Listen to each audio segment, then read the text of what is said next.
Good morning. To the class of 2018, the faculty, the parents, the grandparents, fellow honorees, and the paid laughers I have scattered throughout the audience. It is an honor to join you this morning for this special occasion. It is also an honor to speak to you today from behind this gigantic tree stump, like some sort of female Lorax with an advanced degree. That's right, you guys. I'm hitting Dr. Seuss hard and early in this speech. Because Dartmouth grads have a privilege unique among all the Ivy League. We will be forced to be mini experts on Dr. Seuss for our entire lives. On my deathbed, I'll be saying, did you know that his real name was Theodore Geisel? Did you know that he was the editor of the Dartmouth Jack-o'-lantern?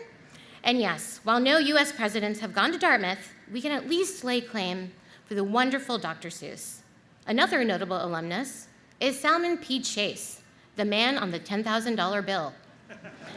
A symbolically powerful piece of paper that's largely useless in the real world. Like a degree in playwriting, which I received from this very institution. Thank you for paying for that, Mom and Dad. It's a thrill to be back here in New Hampshire, the Granite State, known for two things: the place where you can legally not wear your seatbelt, and Adam Sandler's birthplace. New Hampshire has one of the best mottos of any state: live free or die. For outsiders, it sounds like an exciting declaration of freedom. But when you're here in January, die actually sounds like a pretty good option. I remember the days when it was so cold, your sneeze would become an ice sculpture before it hit the ground. In Los Angeles, where I live now, if I sneeze, I just call my doctor and have my blood replaced with that of a teenage track star. That's normal there. I'm mostly track star right now. Before I get any further, I should actually probably clarify who I am for the parents and grandparents in the audience who are thinking to themselves, who is this loud Indian woman? Is that the girl from Quantico? She looks so much worse in person. No, I'm not Priyanka Chopra. Not even Padma Lakshmi. I'm the other Indian woman we have allowed to be on television, Mindy Kaling. Thank you. You may remember me from my role on The Office as Kelly Kapoor, who internet commenters said was, quote, shrill. And, quote, took up valuable time that could have gone to Steve Carell.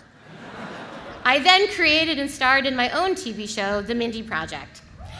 Thank you very much. It was an uphill battle to get that show on the air, but it was worth it, because it enabled me to become Dartmouth's most successful female minority show creator who has spoken at commencement.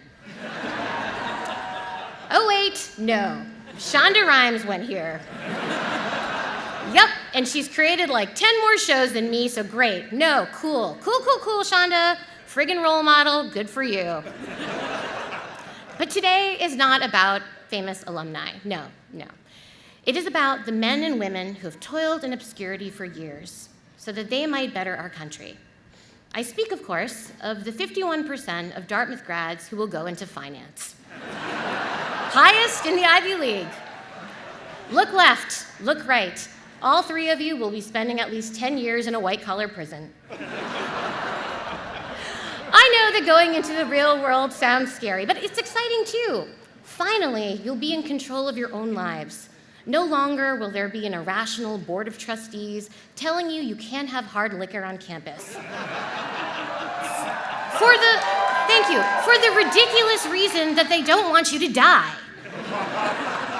Come tomorrow, no one can stop you from filling your apartment with $4.99 handles of Uncle Satan's unfiltered potato vodka. Go crazy. It's a real moment of reflection for me to be standing here speaking to all of you now, because it makes me harken back to my own time at my Dartmouth graduation. Madeleine Albright was my commencement speaker. And while I don't remember any specific quote she said, or even a general gist of what she was talking about, I do remember thinking, I wonder what it'll be like to have my own cell phone. How things have changed. For all I know, at this very moment, most of you are posting this speech on your Instagram stories with a gif of Winnie the Pooh twerking. If you are, please at least use my official hashtag, MindyGoesBigGreen2018. Thank you. none of you remember a time before the internet. Hell, you probably don't even remember a time before the Facebook page, Dartmouth Memes for Cold AF Teens. Yeah, I know about that. It made me feel like a real creep researching it. Hello, I'm a 38-year-old woman who wants to join your teen Facebook group. It's for research, I swear. Meanwhile, when I was in college, we didn't even have Google. If you wanted to find out, say, how tall Ben Affleck was, you were out of luck. You just had to sit there, not knowing, and your entire day would be ruined. Or say I wanted to meet up with a friend. I couldn't just text her. I had to walk outside and hope I accidentally bumped into her. Or I blitzed her. Blitzmail. You know that feeling you have when you tell your friends that you blitz and they don't get it and you roll your eyes all smug, like, oh, it's a Dartmouth thing? That ends today. You try to say blitz 100 yards east of White River Junction, and you will get laughed back to your one-room triple in the Chotes. Fun fact, in 2001, the year I graduated, a pink eye epidemic broke out amongst my classmates because we were all using public blitzmail iMac terminals and not washing our hands. Those are just kind of the sexy stories indicative of my time at Dartmouth. You have so many cool new things here now. Like, look at the new logo, the D-Pine. It's beautiful. It reminds me of what college-age Mindy thought a marijuana leaf might look like, but I was too scared to actually find out. And this new house system, it sounds really cool. It's so Hogwartsy. You know, you sort it into your little Gryffindors and Ravenclaws, except they're called South House, West House, Schoolhouse. Okay, come on guys, Schoolhouse, really? We're just saying what we see? That's the laziest name I've ever heard in my life. And I've spent over a decade working on shows called The Office and The Mindy Project. Still, I remember sitting where you're sitting. I was so full of questions like, when is this thing going to end? And how many friends can I invite to dinner and still have mom and dad pay? And most importantly, why didn't I wear any clothes underneath my gown? Now we're reaching the part of the speech where I'm supposed to tell you something uplifting, like follow your dreams. In general, advice isn't actually an effective way to change your life. If all it took to make your life great was hearing amazing advice, then everyone who watched TED Talks would be a millionaire. So don't trust any one story of how to become successful. As Madeleine Albright said at my commencement, see, I don't remember anything, and I did just fine. So here is some practical advice that you may or may not remember at the end of the speech because, hey, that's the gig. 1, first off, remove proficient at Word from your resume. That is ridiculous. You're really scraping the bottom of the barrel of competency there. This is how you become proficient at Word. You open Word on your computer. 2, most of your post-college life is simply filling out forms. Car insurance, health insurance, W-2s, W-4s, 1099s. Guess what? None of us know what any of those forms mean, but you will fill out 100 of them before you die. 3, you never need more than one pancake. Trust me on this. Cartoons have trained us to want a giant stack of those bad boys, but order one first and then just see how you feel later. This one is just for guys. When you go on dates, act as if every woman you're talking to is a reporter for an online publication that you are scared of. One shouldn't need the threat of public exposure and scorn to treat women well, but if that's what it's gonna take, fine. Date like everyone's watching, because we are. 5, and this might be the most important, buy a toilet plunger. Trust me on this, don't wait until you need a plunger to buy a plunger. Commencement is a time of transition for parents, too. That empty nest you were enjoying these past 4 years, gone as soon as the speech is over. I hope you like full-time lodgers who don't pay rent, don't do laundry, eat all the food in your fridge, and binge Family Guy on your sofa for weeks. That is your life now. Although some of your graduates will be making more money than you. 51% to be exact. And to the parents of those investment bankers, consultants, and hedge fund analysts, congratulations. Your kids will be fabulously wealthy, but still somehow sharing your cell phone plan because it, quote, saves everybody money. Okay, now let's get real. Let me rip off the Band-Aid for all of you, the 18s. Next year, the next year of your life is going to be bad. You have been in the comfortable, fleece-lined womb of Mother Dartmouth for 4 years now, and you're gonna go out in the cold, hard world. Out there in the real world, there will be a target on your back.